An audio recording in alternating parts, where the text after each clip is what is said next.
ব্যবসায়িক দ্বন্দ্বে বাল্যবন্ধুর হাতে প্রাণ দিতে হলো সংসদ সদস্য আনারুল আজিম আনারকে।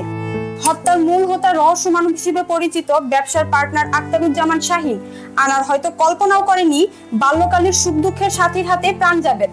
প্রশ্ন হলো, কে এই শাহীন? ঝিনাইদহের কোটচাঁদপুর পৌরসভার মেয়র শহীদুজ্জামান সেলিমের ছোট ভাই, যুক্তরাষ্ট্রের পাসপোর্টধারী প্রবাসী বাংলাদেশি।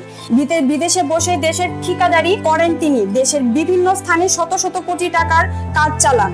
তার অন্তরালে হুন্ডি ও চোরাচালান করে অবৈধ সাম্রাজ্য গড়ে তুলেছেন তিনি। শাহীনকে নিয়ে তৈরি হয়েছে নানা ধরনের কৌতূহলের। অগাধ সম্পত্তির মালিক হলেও এলাকা জুড়ে শাহীন একজন রহস্যময় চরিত্র।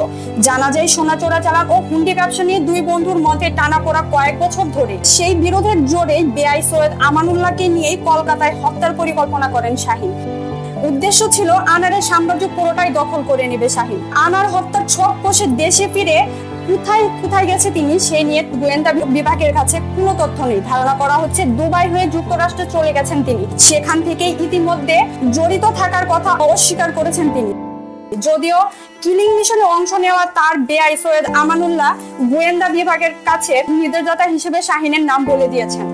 কোটচাঁদপুরে গ্রামের বাড়ি এলাঙ্গা গ্রামে 40 বিঘা জমি জুড়ে গড়ে তুলেছেন বিশাল বাগান বাড়ি। সুউচ্চ প্রাচীর ঘেরা বাগান বাড়িতে অতিথি হয়ে পুলিশের উপরস্থ কর্মকর্তা সহ সুন্দরী নারীরা আনাগোনা করতে দেখা যায়। সে সময় রিসোর্টে ভিআইপি ও ভিভিআইপিরা সময় কাটান বলেও জানা যায়। কলকাতার ব্যারাকপুর এলাকার একটি সূত্রে জানায়, অপরাধ জগতের কার্যক্রম নির্বিঘ্নে পরিচালনা করতে শাহীন ব্যারাকপুর এলাকায় সঞ্জিপুরা গার্ডেনে বেনামে একটি ফ্ল্যাট কেনেন। মালিকানা হিসেবে ঘনিষ্ঠ সন্দীপ রায়ের নাম ব্যবহার করেন তিনি। মিলি তালুকদার, দৈনিক সকালের দুনিয়া।